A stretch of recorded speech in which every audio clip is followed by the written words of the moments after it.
Chapter 17. Commercial Profit. We saw in Volume 2 that the pure functions of capital in the circulation sphere create neither value nor surplus value. These pure functions are the operations which the industrial capitalist has to undertake, firstly to realize the value of his commodities, and secondly to transform this value back into the commodities' elements of production, the operations for effecting the metamorphoses of commodity capital, C' to M to C, i.e. the acts of sale and purchase. On the contrary, it was shown that the time these operations require sets limits to the formation of value and surplus value, objectively as far as the commodities are concerned, and subjectively as regards the capitalist. What applies to the metamorphosis of commodity capital as such is naturally not changed in any way when a part of this capital assumes the form of commercial commodity dealing capital, and the operations which effect the metamorphosis of commodity capital come to appear as the special business of a special section of capitalists, or as the exclusive function of one portion of the money capital. The metamorphosis of commodity capital C' to M to C consists of the sale and purchase of commodities, and if these operations are not such as to create any value or surplus value for the industrial capitalists themselves, they cannot possibly do so when they are performed by other persons instead. Moreover, if we consider the portion of the total social capital that must always be in existence as money capital, if the reproduction process is not to be interrupted by the process of circulation, but rather to be continuous, then if this money capital creates neither value nor surplus value, it cannot acquire such properties if, instead of being put into circulation by the industrial capitalist, it is always put into circulation by a special division of capitalists to perform the same functions. The manner in which commercial capital can be indirectly productive, and the extent of this, have already been indicated, and we shall go into this in more detail later. Commercial capital, therefore, stripped of all the heterogeneous functions that may be linked to it, such as storage, dispatch, transport, distribution, and retailing, and confined to its true function of buying in order to sell, creates neither value nor surplus value, but simply facilitates their realization, and with this, also the exchange of the commodities, their transfer from one hand to another, society's metabolic process. And yet, since the circulation phase of industrial capital forms just as much a phase in the reproduction process as production does, the capital that functions independently in the circulation process must yield the average profit, just as much as the capital that functions in the various branches of production. If commercial capital were to yield a higher average profit than industrial capital, a part of industrial capital would change into commercial capital. If it yielded a lower average profit, the opposite process would take place. No species of capital finds it easier than commercial capital to change its function and designation. Since commercial capital does not itself produce any surplus value, it is clear that the surplus value that accrues to it, in the form of the average profit, forms a portion of the surplus value produced by the productive capital as a whole. The question now is this: how does commercial capital attract the part of the surplus value or profit produced by productive capital that falls to its share? It is a mere semblance that commercial profit is just a supplement, a nominal increase in the price of commodities above their value. It is clear that the merchant can obtain his profit only from the price of the commodities he sells, and also that this profit which he makes on the sale of his commodities must be equal to the difference between his purchase price and his sale price. It must be equal to the excess of the latter over the former. It may well happen that additional costs, being costs of circulation, go into the commodity after its purchase and before its sale, though it is equally possible for this not to be the case. If such costs are involved, it is clear that the excess of the sale price over the purchase price does not just represent pure profit. To simplify the investigation, however, we assume to start with that no costs of this nature are involved. For the industrial capitalist, the difference between the sale price and the purchase price of his commodities is the difference between their price of production and their cost price. Or if we consider the social capital as a whole, the difference between the value of these commodities and their cost price for the capitalists, which is further resolved into the difference between the total quantity of labor objectified in them and the quantity of paid labor objectified in them. Before the commodities that the industrial capitalist buys are put back on the market again as commodities for sale, they pass through the production process, and it is here alone that the component of their price that will later be realized as profit is produced. The situation with the commodity dealer is somewhat different. He has commodities in his possession only as long as they are in their circulation process. He simply continues the sale of them begun by the productive capitalist, the realization of their price, and so he does not make them undergo any intervening process in which they might absorb new surplus value. All the industrial capitalist does in circulation is realize a surplus value or profit that has already been produced. The merchant, on the other hand, does not merely realize his profit in and through circulation, he also makes it there. This appears to be possible only because he sells commodities which were sold to him by the industrial capitalist at more than their prices of production, making a nominal addition to their prices. Looking at this again from the point of view of the total commodity capital, because he sells them at more than their values, and pockets the difference between their nominal value and their real value, i.e. sells them dearer than they are. The form of this addition is very simple to understand. Say, for instance, that a yard of linen costs 2 shillings. If I am to make 10% profit on reselling it, I must add 1/10 to its price, and so I sell the yard at 2 shillings and 2.5 pence. The difference between its actual price of production and its sale price is then 2.5 pence, and this is a profit of 10% on 2 shillings.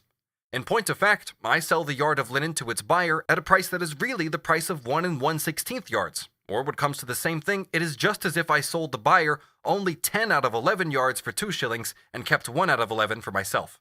In fact, I can buy back 1/11 of a yard with the 2.5 pence. This would simply be a roundabout way of sharing in the surplus value and surplus product by making a nominal increase in the prices of commodities. This is the realization of commercial profit by an addition to the price of commodities, as it presents itself at first sight. And in fact, the whole idea that profit is derived from a nominal increase in commodity prices, or by selling them above their value, arises from the viewpoint of commercial capital. When we look more closely, however, we soon see that this is just an illusion, and assuming the predominance of the capitalist mode of production, this is not the way commercial profit is realized. What we are dealing with here is always the average, and not individual cases. Why do we assume that the merchant can only realize a profit of, say, 10% on his commodities by selling them at 10% above their price of production? Because we have assumed that the producer of these commodities, the industrial capitalist, and it is he as the personification of industrial capital who always faces the outside world as the producer, has sold them to the merchant at their price of production. If the purchase prices that the merchant pays for commodities are equal to their prices of production, and in the last analysis therefore to their values, so that the production price, and therefore the value of commodities, expresses the cost price to the merchant, then in fact the excess of his sale price over his purchase price, and this difference forms the only source of his profit, must be an excess of its commercial price over its production price, and in the last analysis the merchant sells all commodities above their values. But why did we assume that the industrial capitalist sold commodities to the merchant at their prices of production? Or rather, what was involved in this assumption? That merchant's capital, and here we are still dealing with this only as commercial commodity dealing capital, does not enter into the formation of the general rate of profit. In explaining the general rate of profit, we necessarily proceeded from this assumption. Firstly, because merchant's capital as such did not yet exist for us, and secondly, because the average profit, and therefore the general rate of profit, had necessarily to be developed as an equalization of the profits or surplus values that are actually produced by industrial capitalists in different spheres of production. In connection with commercial capital, on the other hand, we are dealing with a capital that takes a share in profit without participating in production. It is now necessary, therefore, to supplement the earlier presentation. Let us assume that the total industrial capital advanced during the year is 720 constant plus 180 variable, totaling 900, say in millions of pounds sterling, and that S prime equals 100%. The product is then 720 constant plus 180 variable plus 180 surplus. If we call this product, or the commodity capital produced, C, then its value, or price of production, since the two coincide when we take the totality of commodities, equals 1,080, and the rate of profit on the total capital of 900 is 20%. This 20%, as explained already, is the average rate of profit, since here we are reckoning surplus value not on this or that capital of particular composition, but rather on the total industrial capital with its average composition. So C is equal to 1,080, and the rate of profit is 20%. But we are now going to assume that besides this industrial capital of 900, there is also a commercial capital of 100, taking the same proportionate share in profit according to its size. According to our assumptions, this is 1/10 of a total capital of 1,000. It thus takes a 1/10 share in the total surplus value of 180 and gets a profit rate of 18%. The profit to be divided among the remaining 9/10 of the total capital is now only 162, or similarly 18% on the capital of 900. Thus, the price at which C is sold to the merchants by the holders of this industrial capital of 900 is 720 constant, plus 180 variable, plus 162 surplus, being 1062. If the merchant adds to his capital of 100 the average profit of 18%, he sells the commodities at 1062 plus 18, being 1080, i.e. at their price of production, or taking the commodity capital as a whole at their value, even though he only makes his profit in and through circulation and only by the excess of his sale price over and above his purchase price. If he still does not sell the commodities above their value or price of production, this is precisely because he bought them from the industrial capitalists below their value or prices of production. Commercial capital thus contributes to the formation of the general rate of profit, according to the proportion it forms in the total capital. If the average rate of profit is 18%, in the case we are considering here, it would be 20% if 1/10 of the total capital were not commercial capital, and the general rate of profit were not consequently reduced by 1/10. We thus obtain a stricter and more accurate definition of the production price. By price of production, we still understand, as before, the price of the commodity as equal to its cost, i.e. the value of the constant and variable capital it contains, plus the average profit on this. But this average profit is now determined differently. It is determined by the total profit that the total productive capital produces, but it is not calculated just on this total productive capital alone, so that if this is 900 as above and the profit is 180, the average rate of profit would be 180 over 900, being 20%. It is rather calculated on the total productive and commercial capital together, so that if 900 is productive and 100 commercial capital, the average rate of profit is 180 over 1000, 18%. The price of production is therefore K, the cost price, plus 18%, instead of K plus 20%. The average rate of profit already takes into account the part of the total profit that accrues to commercial capital. The real value or production price of the total commodity capital is therefore K plus P plus M, where M is commercial profit. The price of production, i.e. the price at which the industrial capitalist sells as such, is therefore less than the real production price of the commodity. Or if we consider all commodities together, the price at which the industrial capitalist class sells them is less than their value. In the above case, therefore, 900 plus 18% of 900, or 900 plus 162, is 1062. Now, since the merchant sells at 118 commodities that cost him 100, he still adds 18%. But because the commodities that he bought at 100 are worth 118, he does not sell them above their value. In future, we shall keep the expression price of production for the more exact sense just developed, i.e. the price at which the industrial capitalist sells to the merchant. It is clear then that the industrial capitalist profit is equal to the excess of the production price of his commodity over its cost price, and that as distinct from this industrial profit, commercial profit is equal to the excess of the sale price over the commodity's production price, which is its purchase price for the merchant. But the real price of the commodity is equal to its production price plus the commercial profit. Just as industrial capital only realizes profit that is already contained in the value of the commodity as surplus value, so commercial capital does so only because the whole of the surplus value, or profit, is not yet realized in the price of the commodity as realized by industrial capital. The merchant's sale price is higher than his purchase price not because it is above the total value, but rather because his purchase price is below this total value. Commercial capital is involved in the equalization of surplus value that forms average profit, therefore, even though it is not involved in the production of this surplus value. The general rate of profit thus already takes account of the deduction from the surplus value which falls to commercial capital, i.e. a deduction from the profit of industrial capital. It follows from the preceding: 1. The bigger commercial capital is, in comparison with industrial capital, the smaller the industrial rate of profit, and vice versa. 2. It was shown in Part 1 that the rate of profit is always expressed in a lower figure than the rate of actual surplus value, i.e. it always underestimates the exploitation of labor. In the above case, for example, we have 720 constant, 180 variable, and 180 surplus, a rate of surplus value of 100% expressed in a profit rate of only 20%. This difference is still greater insofar as the average profit itself, taking into account the share that accrues to commercial capital, is that much smaller, here 18% instead of 20%. The average rate of profit for the directly exploiting capitalist thus makes the rate of profit appear smaller than it actually is. Assuming that all other circumstances are the same, the relative size of commercial capital, though retail traders, a hybrid species, form an exception, will be in inverse proportion to the speed of its turnover, i.e. an inverse proportion to the overall vigor of the reproduction process. In the course of scientific analysis, the formation of the general rate of profit appears to proceed from industrial capitals and the competition between them, being only later rectified, supplemented, and modified by the intervention of commercial capital. In the course of historical development, the situation is exactly the reverse.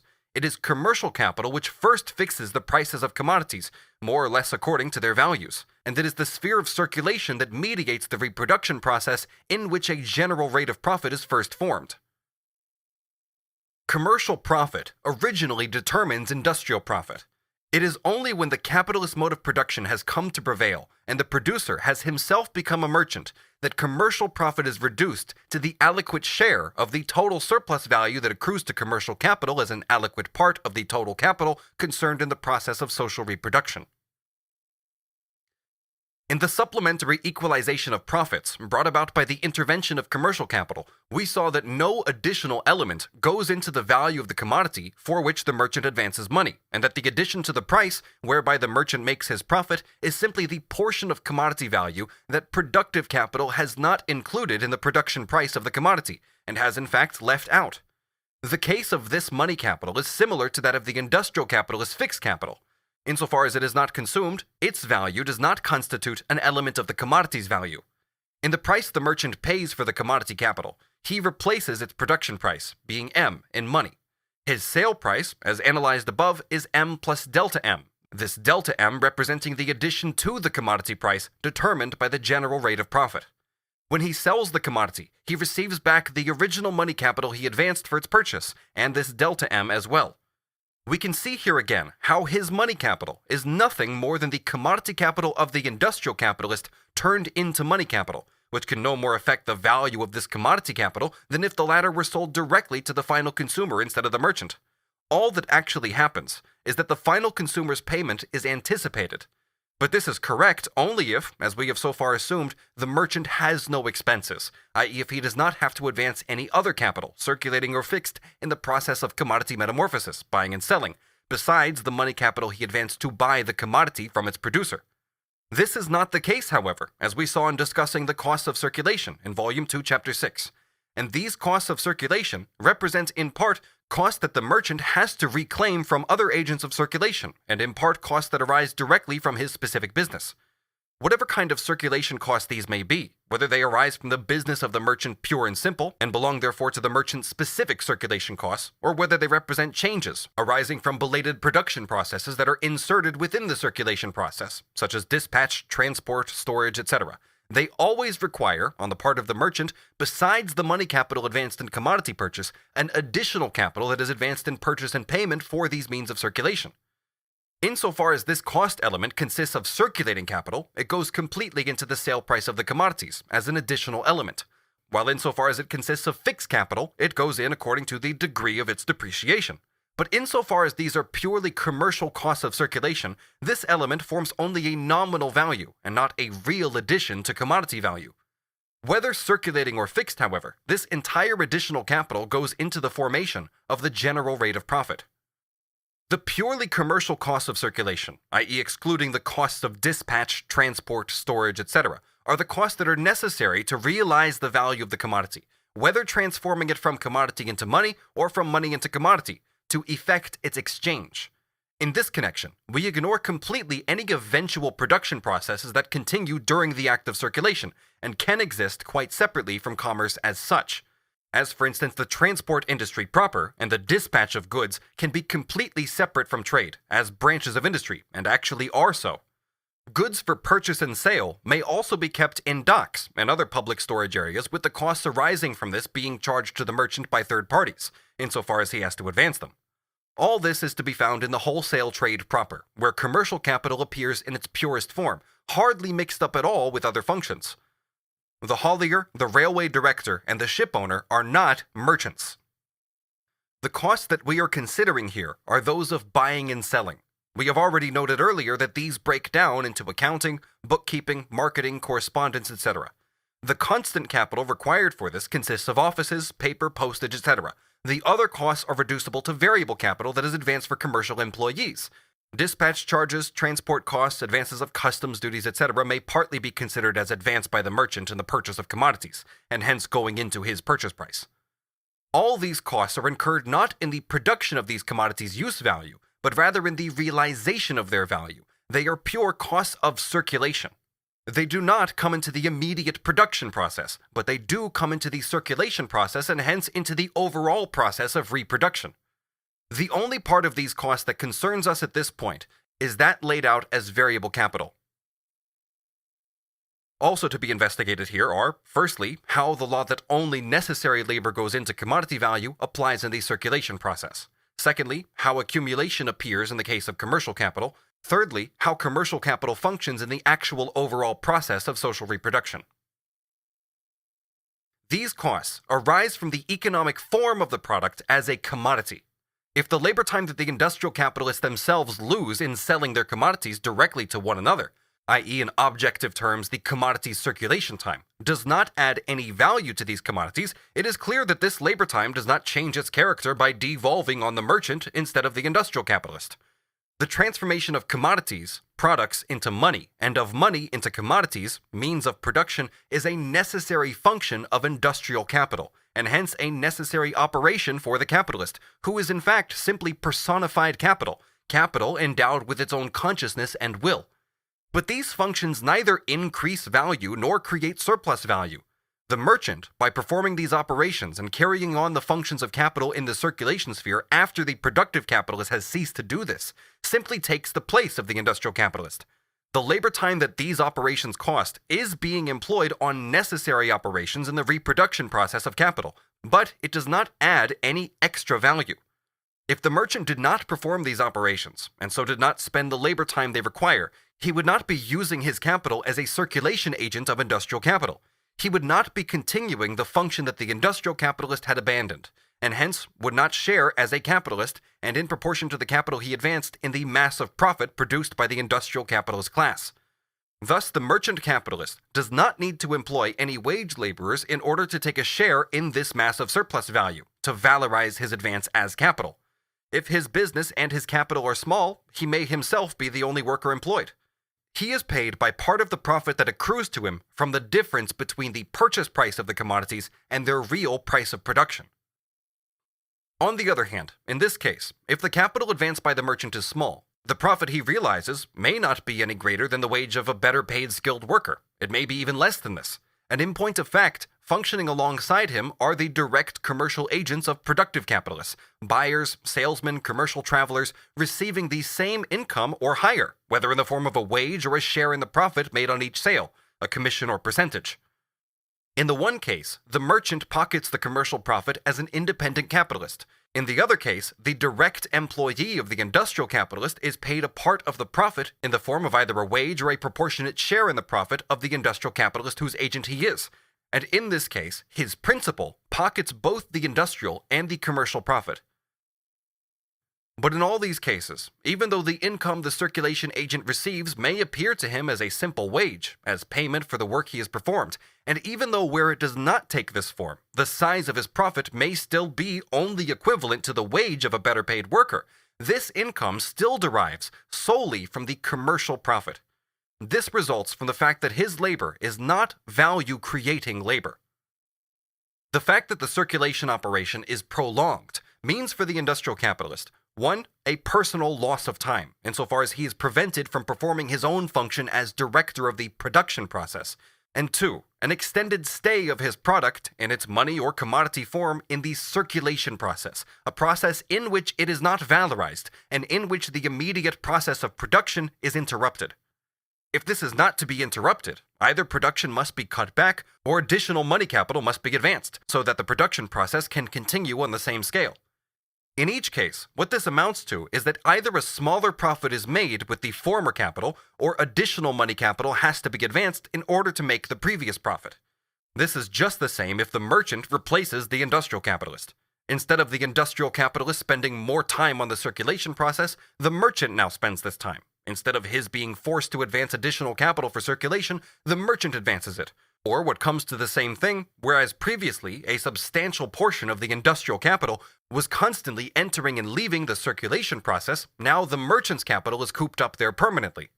And whereas previously the industrial capitalist made a smaller profit, now he has to abandon a part of his profit completely to the merchant.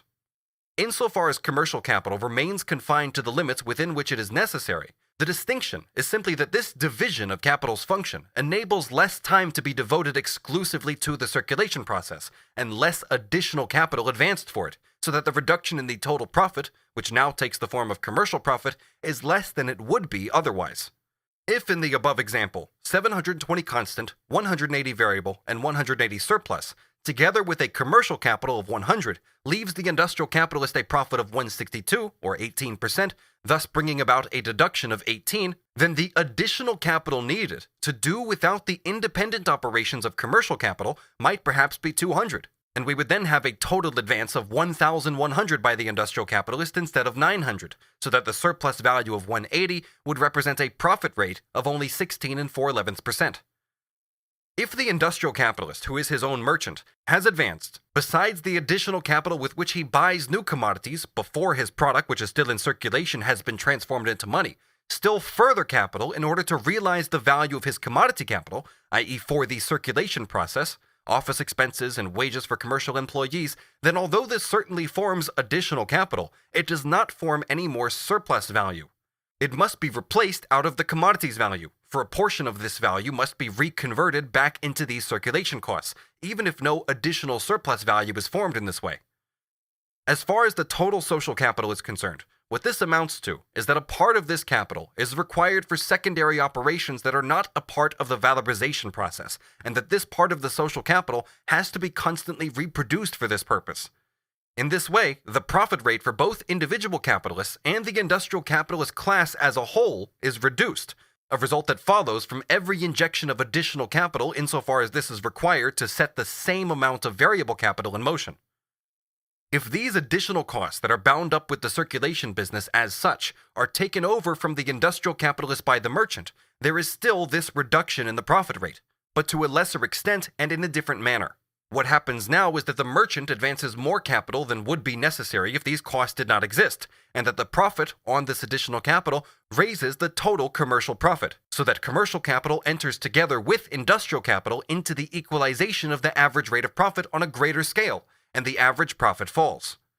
If in our above example, a further additional capital of 50 was advanced for the costs in question, besides the commercial capital of 100, the total surplus value of 180 would now be distributed between a productive capital of 900 and a commercial capital of 150, making a total of 1,050.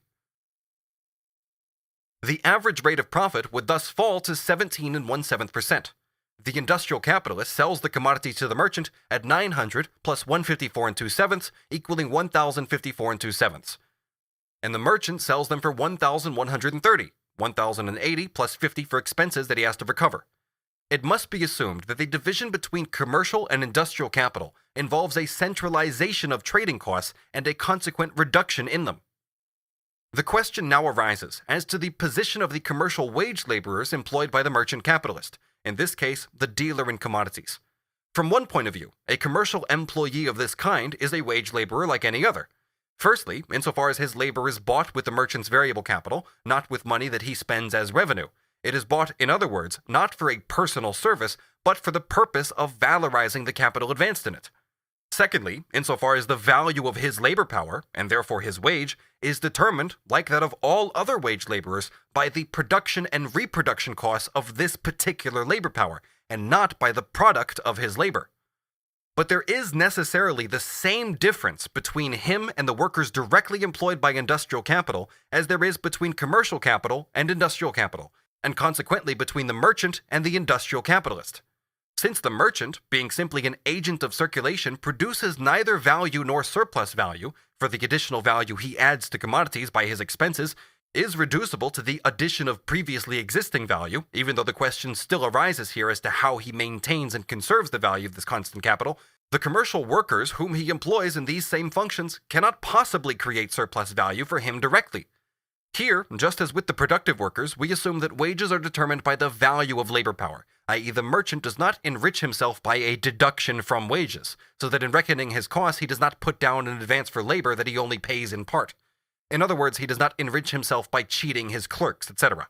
The problem that arises in connection with these commercial workers is by no means that of explaining how they directly produce profit for their employers, even though they do not directly produce surplus value, of which profit is simply a transformed form.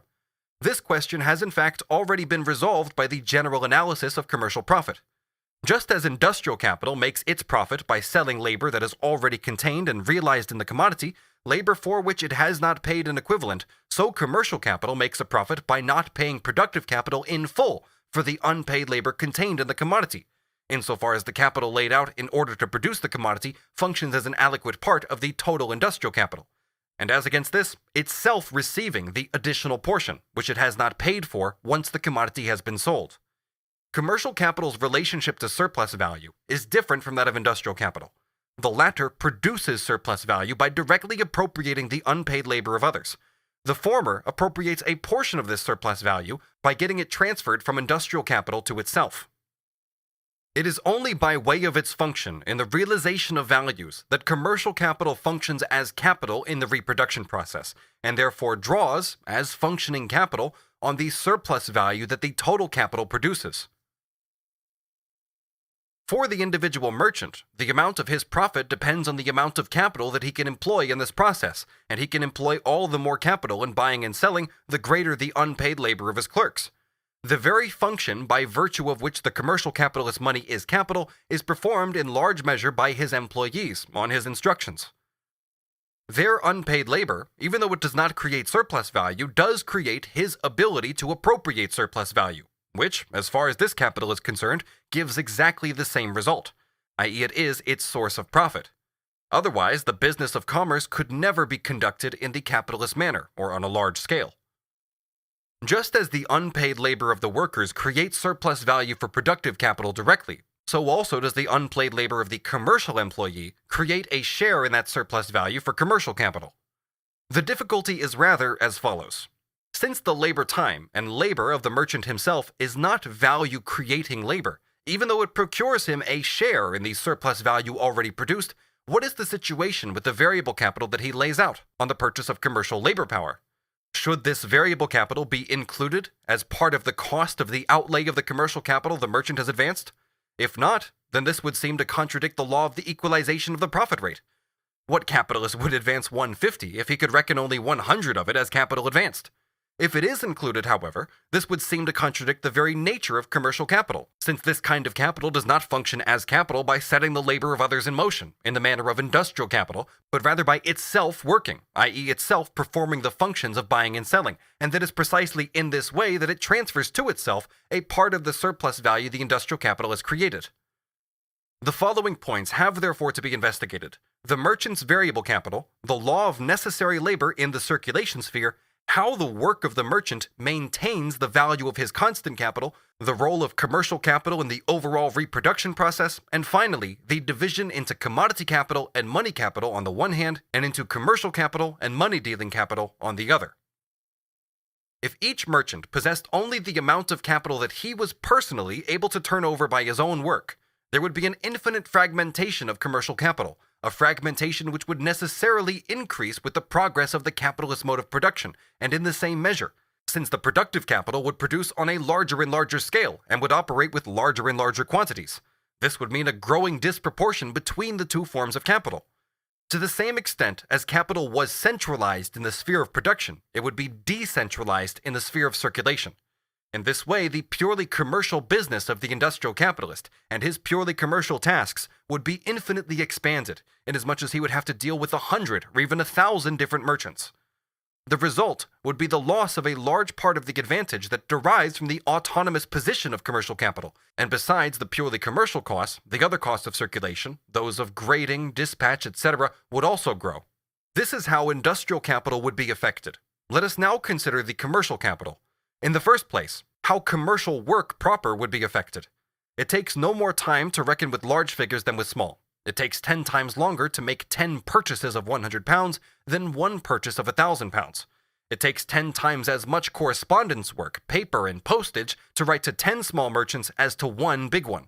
A well-defined division of labor in the commercial office, where one person keeps the books, another the cash box, a third writes letters, this one buys, another sells, that one travels, etc., spares a tremendous amount of labor time, so that the number of workers involved in wholesale trade is in no way proportionate to the comparative scale of the transactions.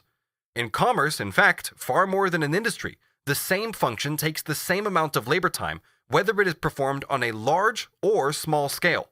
Thus, concentration, historically, appears in commerce earlier than in the industrial workshop. There are also the expenses for constant capital. 100 small offices cost infinitely more than one big one, 100 small warehouses more than a big warehouse, etc. Transport costs, which commerce is concerned with at least as costs to be advanced, also grow with this fragmentation. The industrial capitalist would have to spend more labor and incur greater circulation costs on the commercial side of his business. The same commercial capital, if divided between many small merchants, would require many more workers to carry out its functions, on account of this fragmentation. And besides this, a larger commercial capital would be required to turn over the same commodity capital. Let us call the total commercial capital, directly invested in the buying and selling of commodities, B, and the corresponding variable capital laid out for the payment of the commercial assistance, small b. The total commercial capital B plus small b will necessarily be less than the total commercial capital B would be if each merchant struggled by without assistance, i.e. if one portion was not invested as small b. But we have still not finished with this problem. The price at which the commodities are sold must be sufficient, firstly, to pay the average profit on B plus small b. This is already explained by the fact that B plus small b is always a reduction on the capital B and represents a smaller commercial capital than would be needed without the small b. But this sale price must also be sufficient, secondly, to replace, besides the seemingly additional profit on small b, also the wages paid, the merchant's actual variable capital, being small b. It is this latter that creates the difficulty. Does small b form a new component of the price, or is it simply a part of the profit made with b plus small b that appears as wages as far as the commercial employees are concerned and appears to the merchant himself as simply the replacement of his variable capital? In the latter case, the profit which the merchant makes on the capital B plus small b that he advances would be equal simply to the profit that accrues to B, according to the general rate of profit, small b being paid in the form of wages, but without this yielding any profit. It all boils down to finding the limits of small b in the mathematical sense. We must first define the problem more precisely. Let us call the capital directly laid out on buying and selling commodities B, the constant capital utilized for this function K, the material expenses involved, and the variable capital laid out, small b. The replacement of b presents no difficulty at all. For the merchant, it is simply the realized purchase price, or the price of production for the manufacturer. The merchant pays this price, and on resale he receives back b as a portion of his sale price, and besides this b, the profit on b, as already explained. Say that the commodity costs £100, and the profit on it is 10%. The commodity is then sold at 110. The commodity still costs 100, as before, so that the commercial capital of 100 only adds 10 to it. If we now take K, this is at most as large as, though in actual fact it is smaller than, the portion of constant capital that the producer would need for selling and buying. This would of course be in addition to the constant capital he uses directly in production. Nonetheless, this part must always be recovered in the price of the commodity, or what comes to the same thing, a corresponding part of the commodity must always be spent and reproduced in this form, taking the total social capital as a whole. This part of the constant capital advanced would have the same constricting effect on the profit rate as does all constant capital directly invested in production. Inasmuch as the industrial capitalist hands over the commercial side of his business to the merchant, he does not need to advance this portion of capital. Instead of him, it is the merchant who advances it.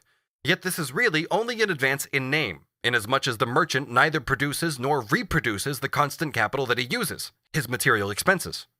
The production of these appears therefore as a separate business of certain industrial capitalists, or at least a part of their business, so that these play the same role as those supplying constant capital to the producers of means of subsistence.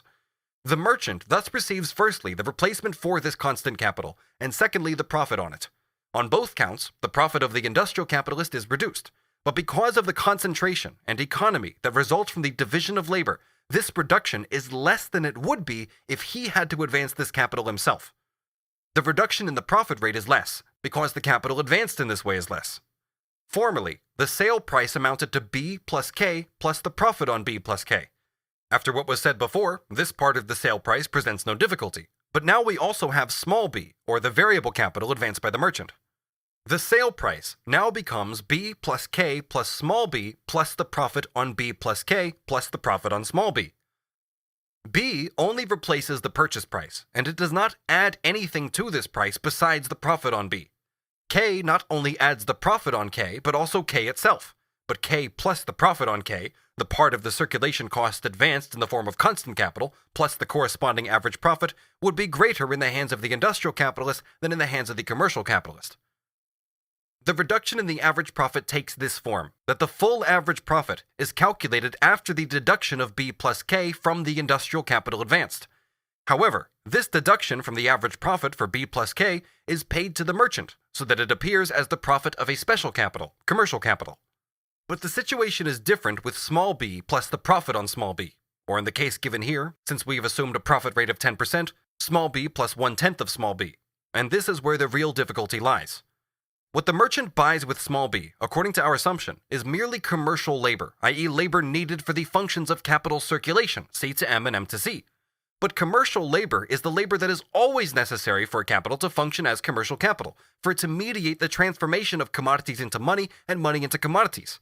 It is labor that realizes value, but does not create any, and only insofar as a capital performs these functions, i.e. insofar as a capitalist performs these operations, and this labor with his own capital, does this capital function as commercial capital, and take part in settling the general rate of profit, by drawing its dividends from the total profit.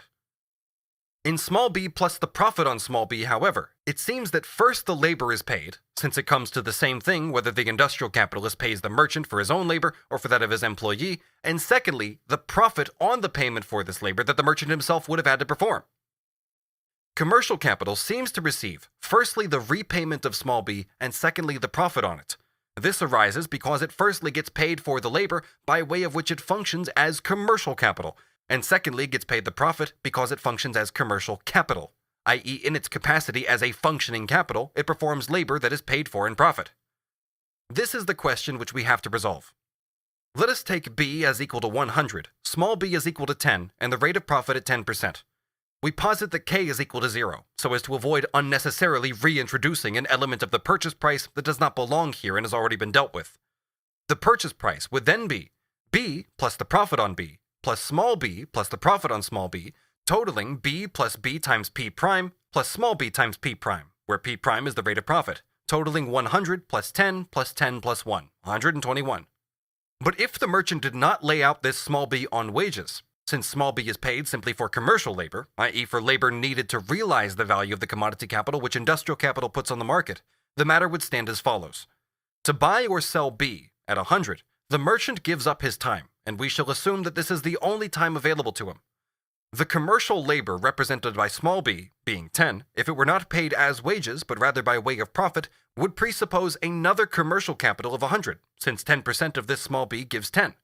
This second b, being 100, would not go additionally into the price of the commodity, but the 10% certainly would. There would therefore be two operations at 100, giving 200, buying commodities for 200 plus 20. Since commercial capital is nothing at all but the form in which a part of the industrial capital functioning in the circulation process has become autonomous, all questions relating to it must be resolved in this way. The problem must at the outset be put in the form in which the phenomena peculiar to commercial capital do not yet appear independently but are still in direct connection with industrial capital, of which commercial capital is a branch. Commercial capital, with an office instead of a workshop, functions continuously in the circulation process, and so the small b that is at issue here must firstly be investigated on the spot, in the commercial office of the industrial capitalist himself. Right from the beginning, this office is always infinitesimally small in relation to the industrial workshop, yet it is evident, nonetheless, that as the scale of reproduction is expanded, the commercial operations that the circulation of industrial capital requires are increased, both those required to sell the product in the form of commodity capital and those required to transform the money thus obtained back into means of production, as well as to keep the accounts for the whole process. Price calculation, bookkeeping, fund management, and correspondence are all part of this. The more the scale of production grows, the greater are industrial capital's commercial operations, although the increase is by no means in the same proportion, and the greater also the labor and other circulation costs involved in the realization of value and surplus value. It is necessary, therefore, to employ commercial workers who make up a proper commercial office. The expenditure on this, even though incurred in the form of wages, is distinct from the variable capital laid out on the purchase of productive labor. It increases the outlays of the industrial capitalist, the mass of capital he has to advance, without directly increasing the surplus value. For this is an outlay for labor employed simply in realizing values already created. Just like other outlays of the same kind, this too reduces the rate of profit, because the capital advanced grows, but not the surplus value. The surplus value S remains constant, but the capital advance C still grows from C to delta C, so that the profit rate, S over C, is replaced by the smaller profit rate, S over C plus delta C. The industrial capitalist therefore attempts to keep these circulation costs to a minimum, just as he does his outlay on constant capital. Industrial capital therefore does not behave towards its commercial employees as it does to its productive wage laborers. The more that the latter are employed, with other circumstances remaining the same, the more massive is production and the greater the surplus value or profit. Conversely, however, the greater the scale of production and the greater the value and surplus value to be realized, the greater therefore the commodity capital produced, the more, accordingly, do office expenses grow in absolute terms, even if not relatively, and provide the occasion for a particular kind of division of labor. The extent to which profit is the prerequisite for these outlays is shown, among other things, by the way that as commercial salaries increase, a part of these is often paid as a percentage of the profit. It lies in the nature of the thing that a labor that consists simply in intermediary operations, involving partly the calculation of values, partly their realization, and partly again the transformation of the money realized back into means of production, a labor whose scope thus depends on the magnitude of values produced and to be realized, that a labor of this kind functions not as the cause of the respective magnitudes and amounts of these values, as does directly productive labor, but is rather a consequence of them. It is similar with the other costs of circulation. If there is much to be weighed, measured, packed, and transported, there must be plenty there in the first place. The amount of packaging and transport work, etc., depends on the mass of the commodities that are objects of this activity, and not the other way around. The commercial worker does not produce surplus value directly, but the price of his labor is determined by the value of his labor power, i.e. its cost of production, although the exercise of this labor power, the exertion, expenditure of energy, and wear and tear it involves, is no more limited by the value of his labor power than it is in the case of any other wage laborer. His wage, therefore, does not stand in any necessary relationship to the amount of profit that he helps the capitalist to realize. What he costs the capitalist and what he brings in for him are different quantities. What he brings in is a function not of any direct creation of surplus value, but of his assistance in reducing the cost of realizing surplus value, insofar as he performs labor, part of it unpaid. The commercial worker proper belongs to the better paid class of wage laborer. He is one of those whose labor is skilled labor, above average labor. His wage, however, has a tendency to fall as the capitalist mode of production advances, even in relation to average labor. Firstly, because the division of labor within the commercial office means that only a one-sided development of ability need be produced, and that much of the cost of producing this ability to work is free for the capitalist, since the worker's skill is rather developed by the function itself, and indeed is developed all the more quickly the more one-sided the function becomes with the division of labor. Secondly, because basic skills, knowledge of commerce and language, etc., are reproduced ever more quickly, easily, generally, and cheaply, the more the capitalist mode of production adapts teaching methods, etc., to its practical purposes. The general extension of popular education permits this variety of labor to be recruited from classes which were formerly excluded from it, and were accustomed to a lower standard of living. This also increases supply, and with it competition. With a few exceptions, therefore, the labor power of these people is devalued with the advance of capitalist production. Their wages fall, whereas their working ability increases. The capitalist increases the number of these workers if he has more value and profit to realize. The increase in this labor is always an effect of the increase in surplus value, and never a cause of it. A certain duplication consequently takes place. On the one hand, the functions of commodity capital and money capital, and consequently also of commercial capital, are general formal determinations of industrial capital. On the other hand, special capitals, and consequently also a special set of capitalists, are exclusively engaged in these functions, and these functions develop into special spheres for the valorization of capital. It is only with commercial capital that the commercial functions and circulation costs require autonomy. The aspect of industrial capital that pertains to circulation consists not only in its regular forms of commodity capital and money capital, but also in the commercial office alongside the workshop. But with commercial capital, this requires autonomy. For the latter, the commercial office forms its only workshop. The part of capital applied in the form of the circulation costs appears much greater with the wholesale merchant than with the industrialist, because besides the business office that goes together with every industrial workshop, the part of the capital that has to be employed in this way by the overall class of industrial capitalists as a whole is now concentrated in the hands of individual merchants. By taking charge of the circulation function, they also take over the circulation costs that arise from it. To industrial capital, the costs of circulation appear as expenses, which they are. To the merchant, they appear as the source of his profit, which, on the assumption of a general rate of profit, stands in proportion to the size of these costs. The outlay that has to be made on these circulation costs is therefore a productive investment as far as commercial capital is concerned. For it, therefore, the commercial labor that it buys is also directly productive.